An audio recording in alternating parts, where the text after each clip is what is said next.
I spend my life staring at digital breadcrumbs, because while people lie to protect their egos, security logs only speak the absolute truth.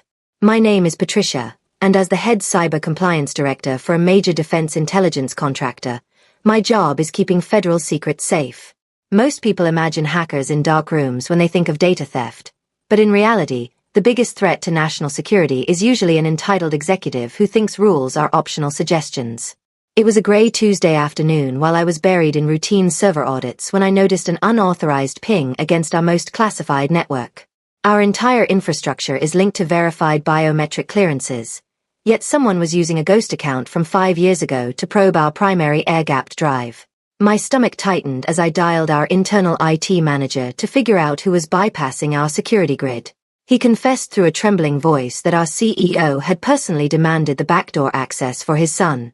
The CEO had forced IT to grant full administrative rights to his 27-year-old son Julian, who held 0 security clearance and 0 real-world experience.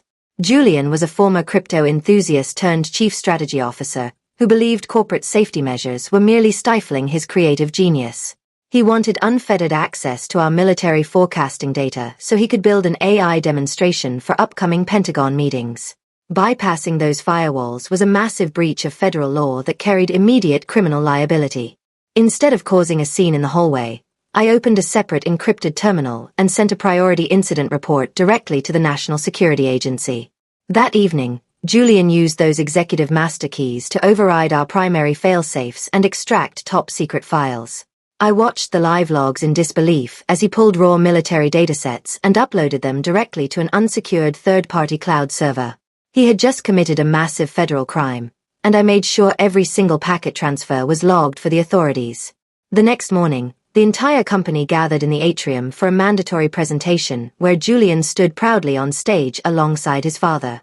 With supreme arrogance, Julian announced to 200 employees that he had liberated our confidential data to train a public commercial AI model. He even pointed me out in the crowd, mockingly declaring that my traditional firewalls were relics of the past that slow down true innovation. I stood there silently, letting him publicly confirm every detail of his illegal data exfiltration. Within 2 hours of the meeting ending, I was summoned directly to Human Resources where the CEO and his son were waiting for me.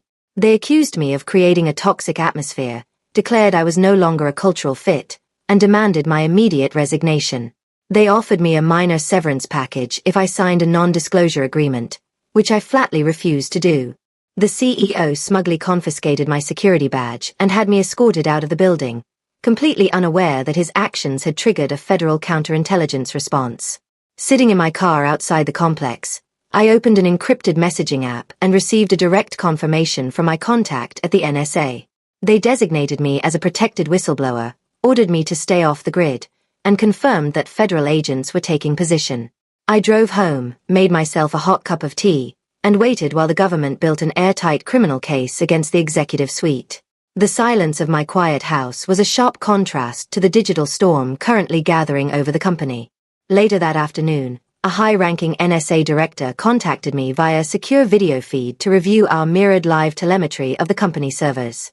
He revealed that Julian was actively feeding classified military coordinates into a commercial chatbot API, while foolishly believing he was building a revolutionary defense product. Fortunately, federal intelligence had already intercepted the connection, routing Julian into a controlled digital sandbox so the leaked files never actually reached public networks or foreign entities. The director then officially reinstated my security authority under federal power for the upcoming board meeting. The following morning at 11:30, I parked across from the corporate headquarters and monitored the executive boardroom camera feeds from my tablet. Julian and his father were lavishly entertaining a high-ranking military general, boasting about how their new artificial intelligence system could process defense logistics in seconds. Julian proudly explained to the general that his platform operated on a public hybrid cloud to maximize speed, completely oblivious to the massive security vulnerability he had created. Right as he attempted to run a live demonstration, the entire network screen went dark. Federal agents suddenly entered the executive suite, completely cutting all external communications and placing the entire building under emergency lock. Director Vance stepped into the boardroom, threw his official credentials onto the table, and declared the entire floor an active crime scene. The CEO tried to assert his authority, but the general stood up in disgust upon realizing that top-secret military data had been exposed to unsecured public networks. I walked into the room moments later, leaving the CEO completely speechless as he realized I was working directly with federal authorities. Julian began crying hysterically as agents explained that his public cloud host was actively being scraped by foreign intelligence actors. The CEO desperately tried to shift the blame, claiming it was an innocent mistake and offering to pay corporate fines to settle the matter. However, the federal agents reminded him that mishandling classified military data and firing a protected whistleblower carried mandatory prison time under the Espionage Act. With their corporate contracts suspended and federal indictments looming, both men watched their careers and freedom evaporate in seconds. The chairman of the board rushed into the room in a complete panic as company stock prices plummeted from the news of the raid. Upon learning that the CEO and his son had almost destroyed the entire organization, the chairman fired them both on the spot without severance. Desperate to save the business from total liquidation, the board chairman turned to me and begged me to take control of company operations.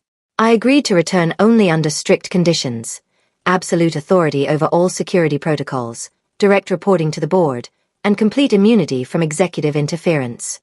Federal agents handcuffed the disgraced CEO and his son, leading them out of the building to face formal prosecution for their reckless negligence. As they were escorted past the lobby, the once arrogant executives looked completely defeated, reduced to facing the harsh reality of their own actions. Real authority is never about title or bravado. It is found in quiet competence, uncompromising integrity, and the discipline to uphold the rules when others think they are above them. I walked back to my office, unlocked my terminal, and quietly went back to work.